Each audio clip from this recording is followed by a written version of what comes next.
The morning I heard my future son-in-law say, "Once we're married, she'll stop asking so many questions," I nearly missed a red light on Interstate 670. For a second, I thought I'd heard him wrong. I glanced in the rearview mirror. Ryan Mercer was sitting in the back seat of my black Lincoln Continental, looking out the window like he'd just commented on the weather. Not like he'd casually described changing my daughter's entire life.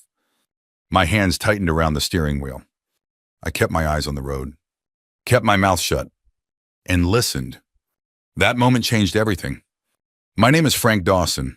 I'm 61 years old and I've lived in Columbus, Ohio my entire life. For 37 years, I worked as an electrical contractor. Long days, early mornings, hard work.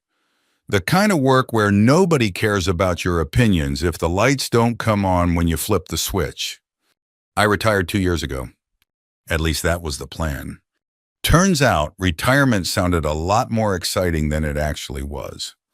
After 6 months of mowing the lawn, reorganizing my garage, and driving my wife Linda crazy by constantly asking what she wanted to do, I needed something productive. Not because we needed money. I just needed a reason to leave the house. That's how I ended up driving for a private executive transportation company based outside Dublin, Ohio. Mostly business clients, lawyers, bank executives, consultants, people who traveled constantly and preferred having the same driver whenever possible. The schedule suited me. A few mornings each week, a few airport runs, some corporate transportation, nothing complicated. The funny thing is, Ryan became one of my regular passengers before I realized who he was. At first, he was just another guy in a suit, early 30s, expensive watch, always checking emails, always talking on the phone. Then one morning, I heard him say a familiar name, Emily, my daughter. I nearly looked into the mirror so hard I would have driven off the road. Over the next few minutes, pieces started falling into place. The voice, the age, the company, the stories. It was him, Ryan Mercer, my daughter's fiancé, the man she'd be marrying in 5 months. The strange part? He had no idea who I was. To be fair, there were reasons. A few months earlier, I'd started extensive dental implant work. My dentist had recommended I wear a mask during recovery because I was self-conscious about the temporary bridge work. I also wore company-issued sunglasses and a black cap. Most clients barely glanced at me. Ryan certainly didn't. Even when he'd come to family dinners before, he wasn't exactly focused on me. Not because he was rude, at least not openly. He was one of those people who walked into a room and naturally made everything about himself. He remembered stories that made him look good. He remembered accomplishments. He remembered compliments. Other people? Not so much. At first, I actually found the situation entertaining. Every Tuesday and Thursday morning, I'd pick up my future son-in-law and drive him downtown. Meanwhile, he sat 3 feet behind me without the slightest clue he was talking to his future father-in-law. I told Linda about it one evening. She nearly choked on her iced tea. "You're kidding." "I wish." "You mean he doesn't recognize you?" "Not even a little." She laughed so hard tears formed in her eyes. "Frank, that's terrible." "You're smiling." "Because it's funny." And honestly, it was. At least in the beginning. The more time I spent around Ryan, though, the more uncomfortable I became. Not because he was openly cruel. That would have been easier. Instead, it was little things. The way he spoke to restaurant servers. The way he interrupted people. The way every conversation somehow drifted back to him. One morning, another executive shared the ride. The man mentioned his daughter's soccer tournament. Ryan immediately redirected the conversation toward his own college athletic career. The other guy barely finished 2 sentences. Ryan never noticed. Or maybe he didn't care. I kept telling myself none of that meant he was a bad person. Plenty of successful people were self-centered. Plenty matured over time. Emily loved him. That mattered. My daughter wasn't naive. She worked as a school counselor. She spent her days helping teenagers navigate complicated emotions in difficult situations. She was smart, kind, independent. After a rough relationship in her 20s, she'd become much more careful about who she trusted, which was why I tried not to judge Ryan too quickly. Then came that Tuesday morning. The morning everything shifted. Rain tapped softly against the windshield as we headed east. Traffic moved slowly. Ryan's phone rang. He answered immediately. "Yeah," he said. A pause. Then a laugh. A long laugh. The kind that made my stomach tighten. "No, seriously. Once we're married, she'll stop asking so many questions." Silence filled the car. I stared straight ahead. Maybe there was context I wasn't hearing. Maybe he was joking. Maybe... Then he continued. "I know her. She trusts me." My jaw clenched. The voice on the other end said something I couldn't hear. Ryan chuckled again. "Look, right now she's still attached to Columbus. Friends, family, work, all that stuff." A pause. Then the sentence that made my blood run cold. "The farther she is from her family, the easier everything becomes." I felt something shift inside me. Not anger. Not yet. Something worse. Recognition. Because I'd heard words like that before. Years ago. From another man who wanted control more than partnership. A man Emily had eventually left. Ryan kept talking casually. Like he was discussing weekend plans. Like he wasn't describing how he intended to reshape someone else's life. By the time we reached his office building, my stomach was in knots. He ended the call, gathered his briefcase, opened the door, then leaned back inside for a second. "See you Thursday." "Yeah, have a good day," I said. My voice sounded normal. Somehow. He stepped onto the sidewalk and disappeared into the building. I sat there for several seconds. The engine idling. Rain sliding down the windshield. Trying to convince myself I was overreacting. Maybe I was. Maybe there was an explanation. Maybe I'd only heard part of the conversation. Then another thought hit me. Ryan hadn't said our plans. He hadn't said Emily and I decided. He hadn't said we. Everything he described had been his decision, his timeline, his future, his strategy. And for the first time, I wondered whether the man my daughter was preparing to marry saw her as a partner at all, or something else entirely. I didn't tell Emily what I'd heard. Not that day. Not that week either. For 3 days, I carried it around like a stone in my pocket. Every time my phone rang and I saw her name, I almost said something. Every time she texted about wedding plans, I nearly typed it out. Then I'd stop, delete everything, and tell myself to slow down. After 35 years of marriage, Linda knew exactly when something was bothering me. The following Friday evening, we were sitting on our back patio. Nothing fancy, just 2 old Adirondack chairs, a couple glasses of iced tea, and the sound of cicadas coming from the trees behind our fence. She looked over at me.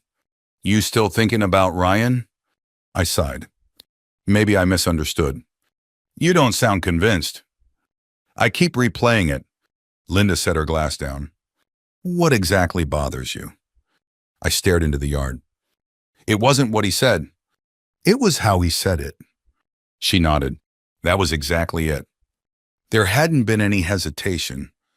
No uncertainty. No discussion. Ryan had spoken like Emily's future was already settled. Like she was a passenger in a car he was driving. Linda was quiet for a moment. "Then pay attention," she finally said.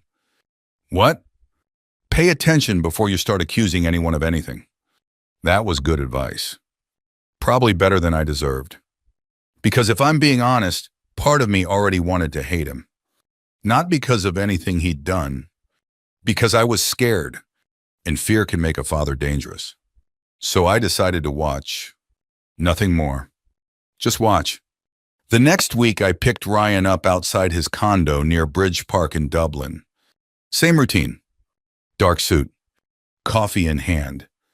Phone already pressed against his ear. He slid into the back seat. "Glenn, listen to me," he said before I'd even pulled away. Apparently, I wasn't worth greeting. I drove. He talked. The farther we went, the more interesting the conversation became. I already accepted the offer. A pause. Then, no, Emily doesn't know yet. I glanced at the mirror. Ryan was staring out the side window. Relaxed. Completely unaware. The offer. What offer? A few minutes later, I got my answer. Phoenix is perfect. My stomach tightened. Phoenix. Arizona. Over 1,800 miles from Columbus. Another pause. Then, once we're married, moving will make sense. I nearly missed my exit. Not because of anger, because Emily had never mentioned Phoenix. Not once. That Sunday she came over for dinner, like she often did. She brought a pasta salad. Linda made pot roast. The Cincinnati Reds game played quietly on television in the family room. Normal. Comfortable. The kind of evening I'd always hoped my daughter would still want after she became an adult.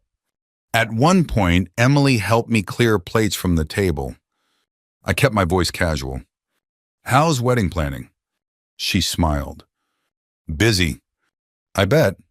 We finally booked a photographer. That's good. A few seconds passed. Then I asked, so what happens after the wedding? What do you mean? You staying in Columbus? She laughed. Of course. That answer hit me harder than I expected. I tried not to react. Never thought about moving? She shook her head. My whole life is here. Then she smiled. Besides, Ryan loves Ohio. I nearly dropped a dinner plate. That night I couldn't sleep. I lay awake staring at the ceiling fan turning slowly overhead. Around 2 a.m, Linda rolled over. Still awake? Yep. You believe her? Absolutely. Then maybe Ryan hasn't told her. Neither of us said anything after that. Because we both knew what it meant if he hadn't. The following week I started noticing patterns. Not dramatic things. Small things.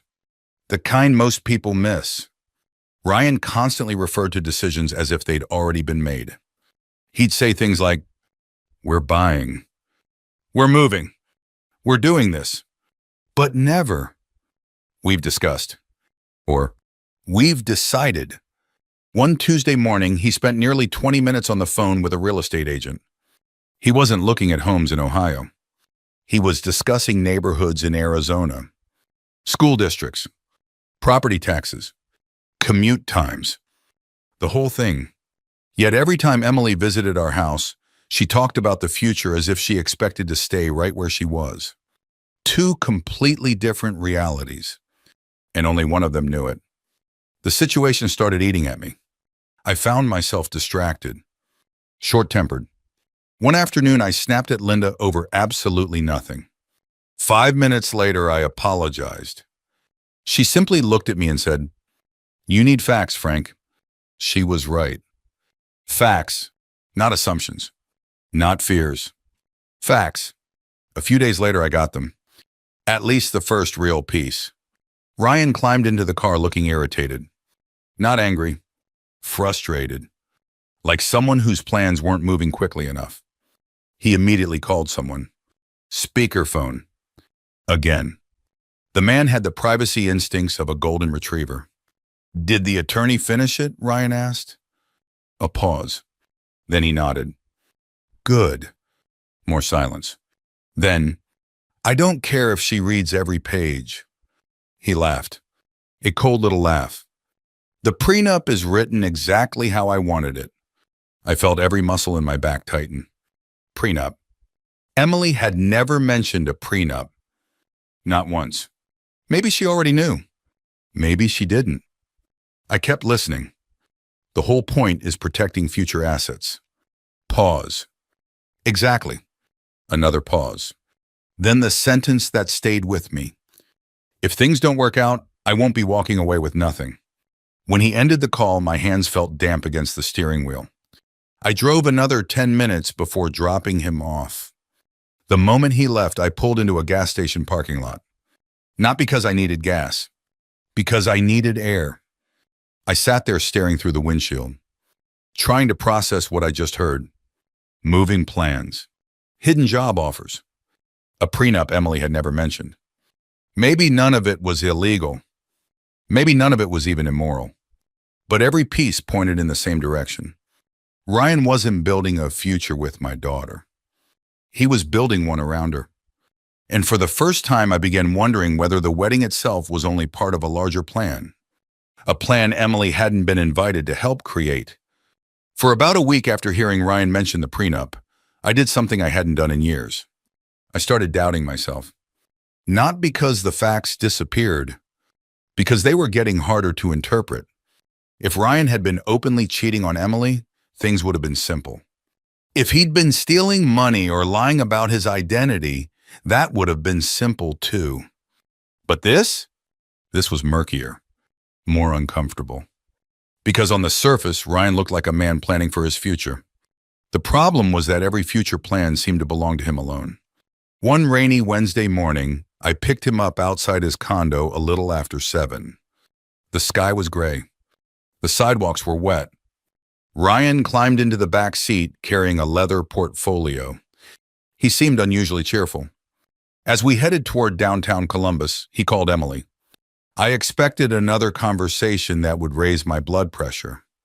Instead, I heard something entirely different. His voice softened. Hey, sweetheart. I hadn't heard that version of him before. They talked about dinner plans, a movie, something funny that had happened at her school. Emily laughed. Ryan laughed. And for a moment, he sounded genuinely happy. When the call ended, I sat there confused. That was the problem. Ryan wasn't pretending. At least not completely. He cared about her. I was sure of it, which somehow made everything worse. Because people expect villains to be obvious. Real life doesn't work that way. Sometimes people hurt others while believing they're doing the right thing. That realization stayed with me all day. That evening I told Linda. She listened quietly while folding laundry in our bedroom. When I finished, she looked up. So maybe he loves her. I think he does. Then what's the problem? I sat down on the edge of the bed. The problem is, he thinks he knows what's best for her. Linda stopped folding. Now she understood. We both did. Because we'd seen it before. Not in marriage, in parenting. It's easy to confuse love with control. Easy to start believing your decisions are automatically better than someone else's, especially when you're convinced you're helping. Ryan wasn't treating Emily like a partner. He was treating her like a project. And projects don't get a vote. A few days later, another piece of the puzzle appeared.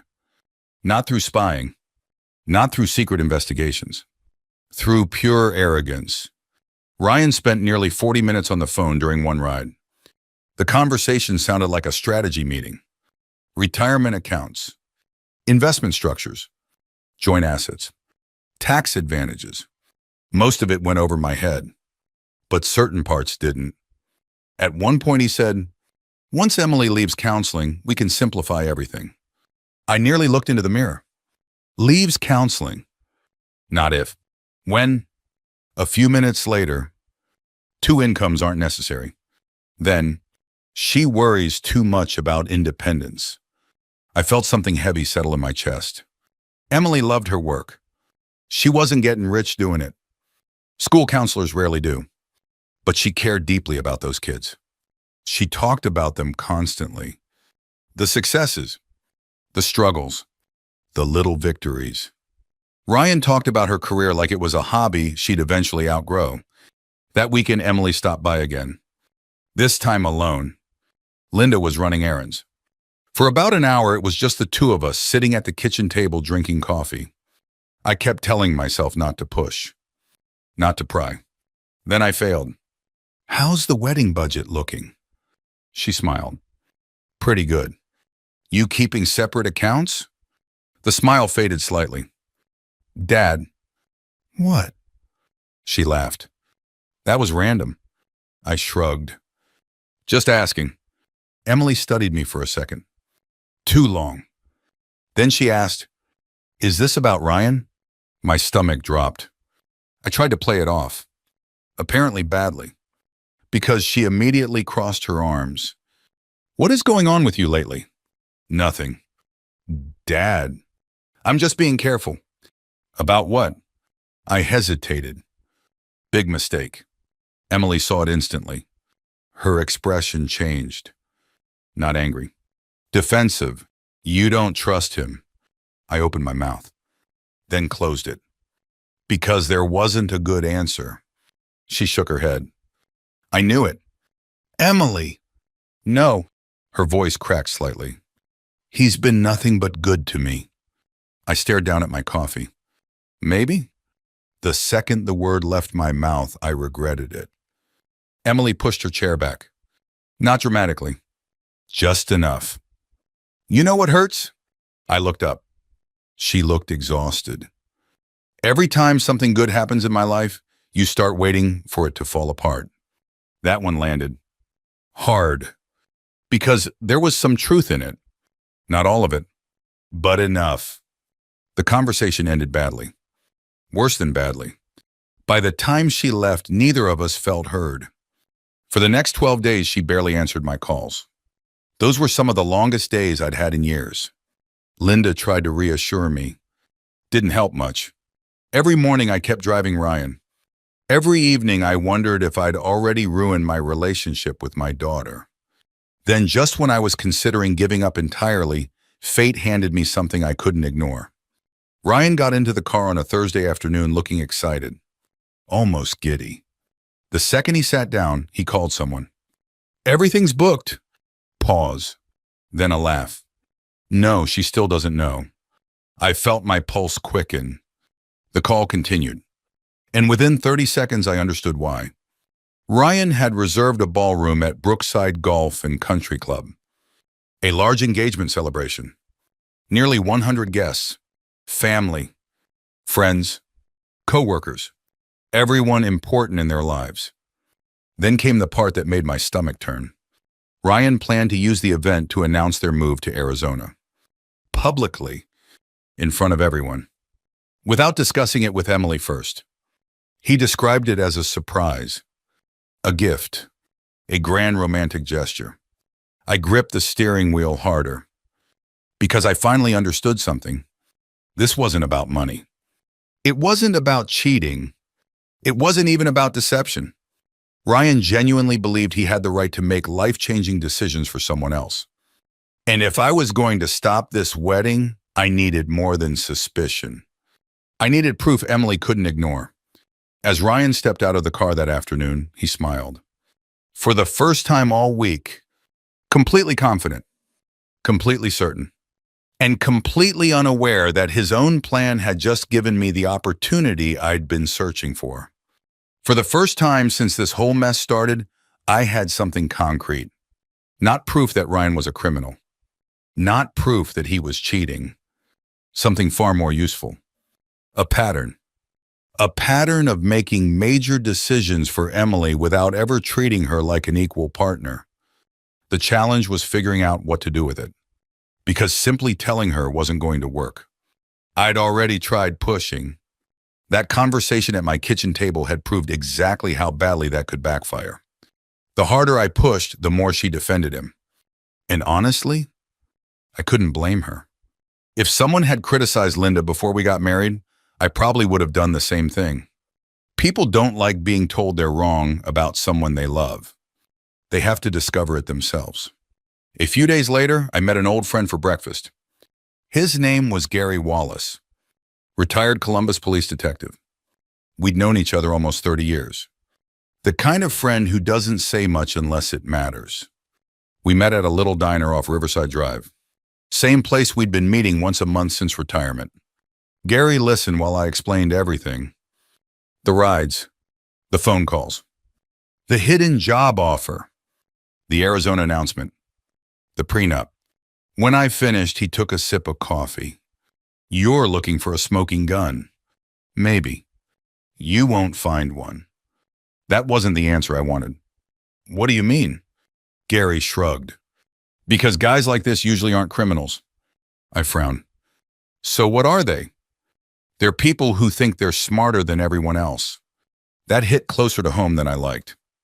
Gary leaned forward. You don't need proof Ryan is evil. I'm listening. You need proof Emily isn't getting the full story. Simple. Practical. Exactly the kind of advice Gary always gave. As I drove home, I realized he was right. This wasn't about destroying Ryan. It was about exposing the truth. Nothing more, nothing less. The next few weeks became a balancing act. Every morning I'd drive Ryan downtown. Every evening I'd debate whether I was doing the right thing. Some days I felt justified. Other days I felt like a sneaky old man spying on his daughter's fiancé. I hated that feeling. More than once I considered quitting the driving job altogether. Then Ryan would climb into the back seat and remind me why I couldn't. One Tuesday morning, he spent 20 minutes talking about Emily's future. Not with Emily, with a colleague. She'll thank me eventually. I remember that sentence clearly, because people who say things like that usually aren't listening to anyone except themselves. A few minutes later, he added, honestly, she worries too much about being independent. I nearly laughed, not because it was funny, because Emily had spent her entire adult life being independent. She bought her own car, paid off her student loans, worked through graduate school. Ryan talked about independence like it was some temporary phase she'd eventually outgrow. The more he talked, the clearer everything became. He wasn't trying to hurt her. That would have been easier to expose. He genuinely believed his plans were better than hers. And that belief made him dangerous. One morning, something happened that almost made me lose my composure. Ryan climbed into the car, unusually cheerful. As we headed toward downtown, he suddenly started talking to me. Actually talking. For the first time in months. Married? He asked. I almost laughed.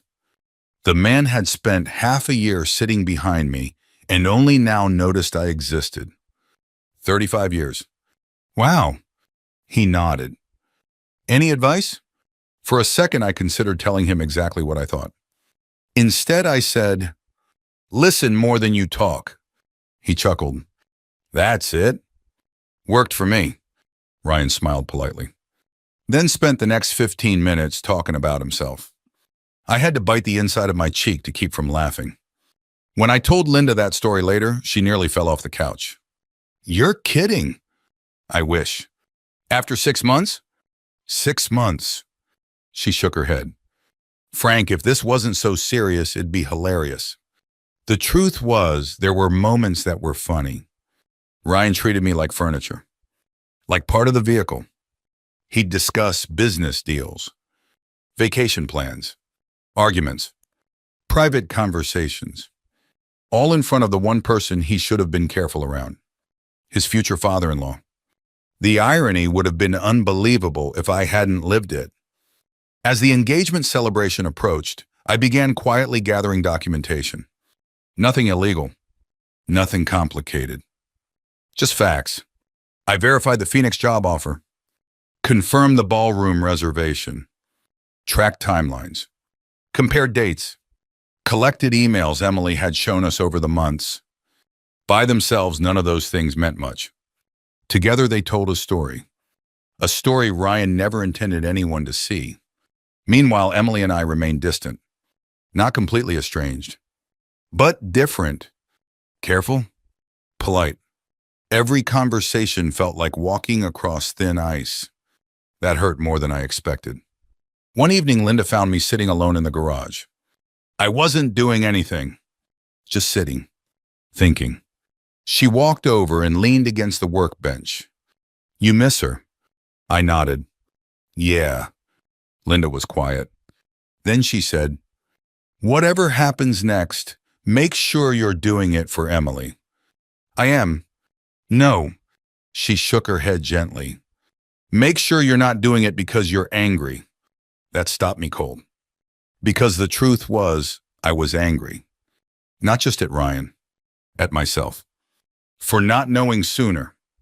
For letting things get this far. For potentially losing my daughter's trust.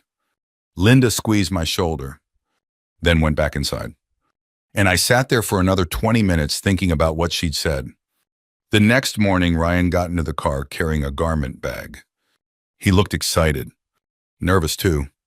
The engagement celebration was less than 24 hours away. As we approached his office, he glanced up from his phone. Big day tomorrow. That's what I hear. He grinned. Biggest day of my life so far. I kept my eyes on the road. I hope it goes well. Oh, it will. The confidence in his voice was absolute. Then he laughed. You know, my fiancé has no idea what's coming. My grip tightened slightly on the steering wheel. No, she didn't. But neither did he. When we reached the curb, Ryan opened the door, then paused. For some reason, he looked directly at me. Really looked. Maybe for the first time. Not enough to recognize me. Just enough to acknowledge I was another human being. Thanks, Frank. The sound of my own name coming from him felt strange. I nodded. You're welcome. He stepped out onto the sidewalk, straightened his jacket, and headed toward the office building. Tomorrow, he planned to unveil his perfect future. Tomorrow, I planned to let Emily see exactly who had designed it. The engagement celebration was held on a Saturday evening at Brookside Golf and Country Club. A warm June night. Clear skies. Perfect weather. The kind of evening people remember for all the right reasons. Or at least that was the plan. Linda and I arrived a little before 6. The parking lot was already filling up. Inside, the ballroom looked beautiful. White tablecloths, fresh flowers, soft lighting. A string quartet played near the entrance. Someone had spent a lot of money putting the whole thing together. Emily looked happy. That was the hardest part. When we walked in, she came straight over and hugged us. For a moment, she was 10 years old again. The same smile, the same warmth, the same trust. And I almost lost my nerve. Almost. Because as much as I wanted to protect her from pain, I couldn't protect her from reality. Not anymore. The evening started normally. People mingled. Servers carried trays of appetizers. Guests laughed and shared stories. Ryan moved through the room like a politician working a campaign event, shaking hands, making jokes, collecting compliments.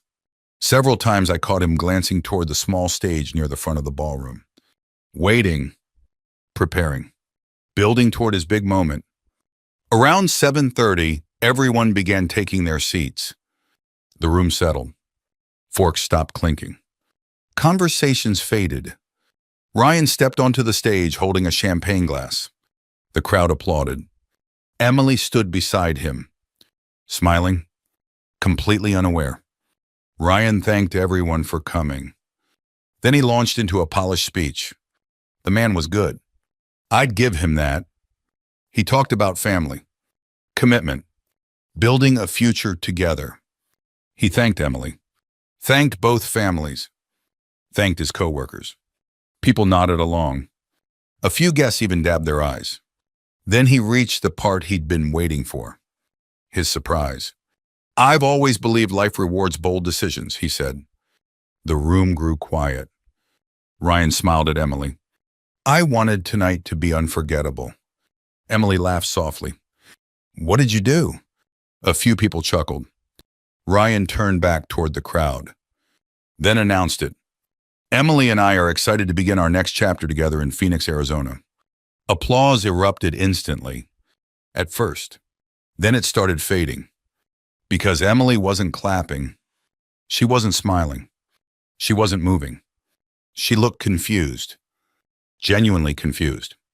Ryan noticed. His smile wavered. Just slightly. Enough for me to see it. Emily leaned closer. What are you talking about? The microphone picked it up. The room became very still. Ryan laughed nervously. The move. What move? A few guests exchanged glances. Ryan tried again. The job opportunity. Emily stared at him. Then came 4 words that changed the entire evening. What job opportunity? Silence. Absolute silence. You could have heard someone drop a spoon. Ryan looked around the room. For the first time all night, he seemed unsure of himself. That was my moment. I stood, slowly, No dramatic speech. No shouting. No scene. Just a 61-year-old father standing beside a banquet table. Ryan looked toward me, then looked again. This time longer. Much longer. I watched recognition begin forming behind his eyes. Not fully. Just enough. Like a puzzle piece sliding into place. The voice. The face. The name. His expression changed. Frank? I nodded. Yeah. His face lost color. A few guests looked confused. Emily looked even more confused. Ryan opened his mouth. Nothing came out. I spoke calmly. Emily, before anyone makes another announcement, I think there are a few questions worth asking. Nobody interrupted. Not even Ryan. Questions about what? Emily asked quietly. I looked at her. Not him. Always her. When did Ryan tell you he accepted a job in Arizona? Emily turned toward Ryan. He said nothing. That answer spoke loudly enough. I continued. When did he tell you he'd already researched neighborhoods? No response. When did he tell you he'd started planning your relocation? Still nothing. The room felt frozen. Ryan finally stepped forward. Frank, this isn't the place. I looked at him. Really? That landed harder than I intended. A few people shifted uncomfortably. Emily folded her arms. Her voice was calm now. Too calm. When were you planning to tell me? Ryan swallowed. I was going to. When? No answer. The silence stretched. Ryan tried changing directions. It was supposed to be a surprise. Emily shook her head. A surprise vacation is a surprise. The room remained completely still. She continued. Moving me across the country isn't. I could see panic beginning to appear behind Ryan's eyes. The confident speaker from 15 minutes earlier was disappearing. Fast. I reached into my jacket pocket and handed Emily several printed documents. Nothing secret. Nothing illegal. Copies of information I'd verified over the previous month. Job offer details. Housing research. Planning timelines. Dates. Facts. Emily looked through them slowly. Page after page. Each one telling the same story. A future designed without her involvement. Ryan started talking. Trying to explain. Trying to justify. Trying to reframe. But the more he spoke, the worse it became. Because every explanation revealed the same thing. He hadn't asked. He hadn't discussed. He had decided. Finally, Emily looked up. There were tears in her eyes. But not the kind I'd expected. Not heartbreak. Clarity. The painful kind. You kept calling it our future. Ryan opened his mouth. She didn't let him speak. But every decision belonged to you. Nobody moved. Nobody spoke. Then Emily slipped the engagement ring from her finger. Slowly. Carefully. She placed it in Ryan's hand. The room seemed to stop breathing. I loved you, she said quietly. I know, Ryan answered. For the first time all evening, he sounded sincere. Maybe he was. Emily nodded. I believe that. Then she looked directly at him. But you never respected me. Those words hit harder than anything else that night. Because they were true. Ryan wasn't a monster. He wasn't a criminal. He wasn't even pretending to love her. The problem was simpler. And sadder. He loved being in charge more than he loved being a partner. 10 minutes later, he walked out alone. No shouting. No security. No dramatic ending. Just a man carrying the weight of his own choices. The weeks afterward weren't easy. Emily was hurt. Embarrassed. Angry. Some of that anger landed on me. Fairly, if I'm being honest. Healing takes time. Trust does too. But slowly things improved. 6 months later, she enrolled in a graduate certification program she'd been considering for years. She bought a small townhouse outside Columbus. Nothing fancy, just hers. And for the first time in a long while, she seemed excited about the future again. One Sunday afternoon, she came over for dinner. Just like old times. As we cleaned dishes afterward, she looked at me and smiled. You know, Dad. What? You were annoying. I laughed. Only annoying? Extremely annoying. That's fair. She bumped my shoulder. Then added, but thank you. That was enough. More than enough. Looking back, I've realized something. For most of my life, I thought protecting my daughter meant solving problems for her. It doesn't. Sometimes it means showing someone the truth and trusting them to decide what comes next. If you've ever faced a moment where telling the truth risked damaging a relationship, then you probably know how hard that choice can be. Sometimes it's worth it anyway. Thanks for listening to my story.